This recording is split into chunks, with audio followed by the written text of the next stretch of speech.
Hey guys, what's up? It's Biscuit Horror Reviews. I kind of wanted to make a little bit of filler content for the channel, so I thought this might be an interesting kind of video. Very similar to the video I did last year where I went through and I looked at my entire horror collection. This time I'm going to go through and I am going to look at specifically all the titles of my collection I have autographed. I'm sorry if I trip over myself a few times in this video. I have had a few too many to drink, but here we go anyway. With the first title, this is a recent one I got last April. It's the J.R. Brookwalter film, Robot Ninja. J.R. Brookwalter is a filmmaker out of Ohio. And this is one of my favorite movies from him. This might be my favorite from him, actually. It's essentially about a comic book writer who decides that when he hears about this gang of rapists on the loose, he goes essentially just goes out and kills them with this robot ninja costume based on a character he created.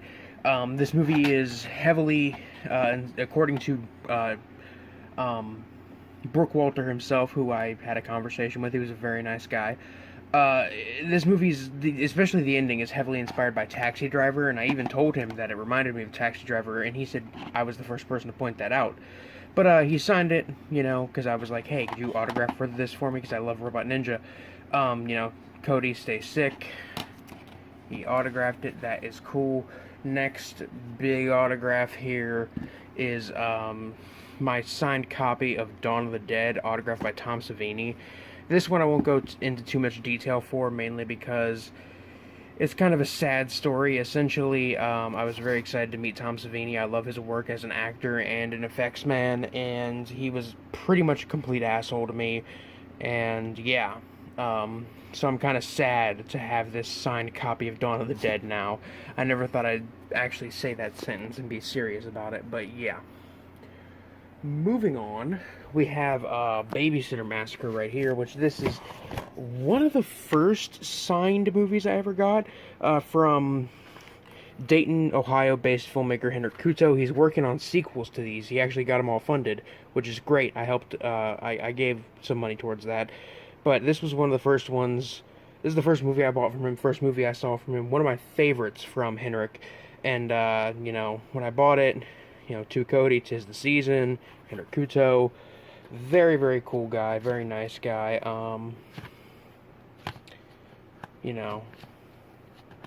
he's just a great guy all around. This is a special one from my friend Andrew. You might not be able to see it too well, but right there it says Matthew Barr. This is a signed copy of the Wes Craven film Deadly Blessing. It's signed in regular Sharpie, so you can't see it too well, but yeah, Matthew Barr, who was the screenwriter on the film. My friend Andrew, he actually took a screenwriting class, and it turned out his teacher happened to be the guy who wrote Deadly Blessing, so that's really cool. He sent me that copy after he had it autographed. Here we got the Friday the 13th, signed by Ari Lehman, the first Jason. He was a very, very nice, very cool dude. Great, great guy. Happy to have my copy signed by him. This is one I ordered offline. Headless, which I think is signed by the director and the killer in the film. This is nothing too special. As far as, if I have a story for it, it's just kind of a random one that's in the collection. Holy hell, I should probably not be doing this after I've been drinking. Here we have the VHS of When Blackbirds Fly, the limited edition numbered VHS from Jimmy Screamer Claus, autographed by Screamer Claus right there. Screamer Claus, really cool dude, makes some pretty good movies. I like his movies. Gonna sit down just so things are a bit easier on me. This is one of the big things I've had autographed recently. It is my copy of The Hills Have Eyes, autographed by both Dee Wallace and Michael Berryman. Very cool experience to get to meet them both. Michael Berryman was the coolest guy ever, and I'm happy I met him because he was very, very nice. And Dee Wallace, she was a sweetheart. But yeah, The Hills Have Eyes, classic horror film. Next, we have this copy of Killed TV, which is a pretty interesting kind of throwback to horror host kind of slasher murder mystery film, signed by pretty much the entire cast and I think writer and director. They signed it on the actual plastic of the case, which kind of pisses me off, but what are you gonna do? Next, this is probably my pride and joy as far as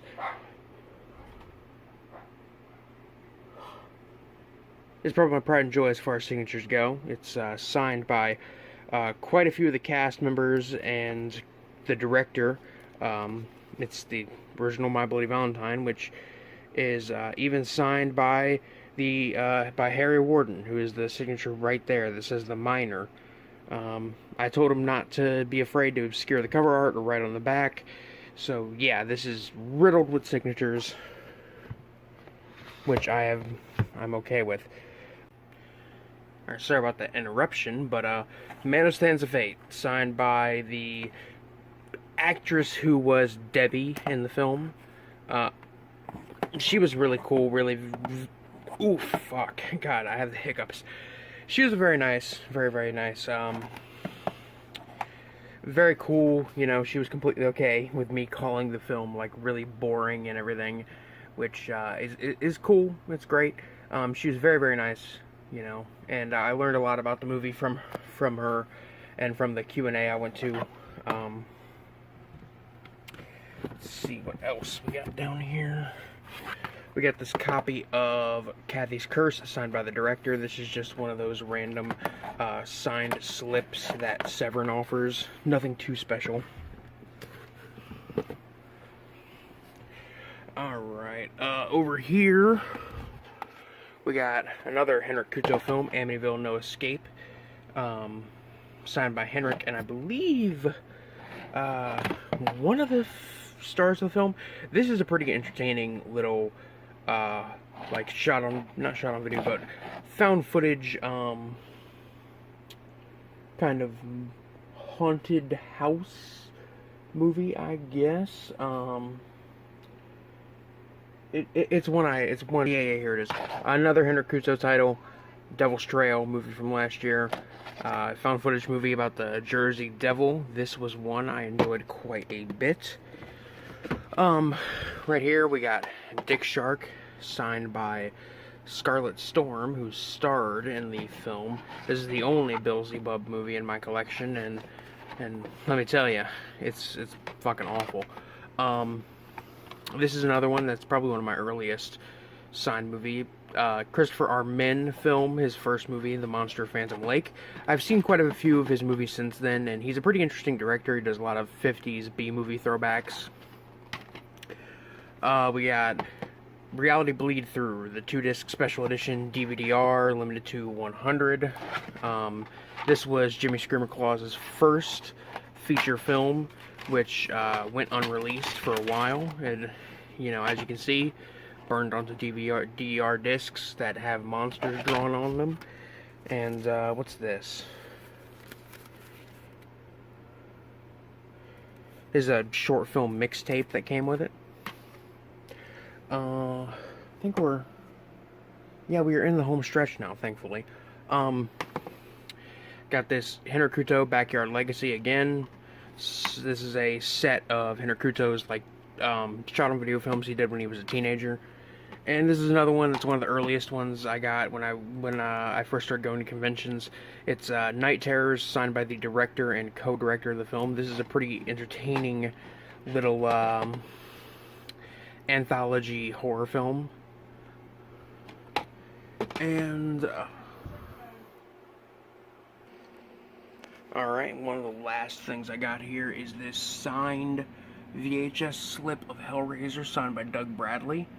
He was one of the first big horror icons I ever met, and he was the absolute nicest guy ever. I actually just got done watching Hellraiser Judgment today, and I enjoyed that one quite a bit. Not that he was in it, but it was fun.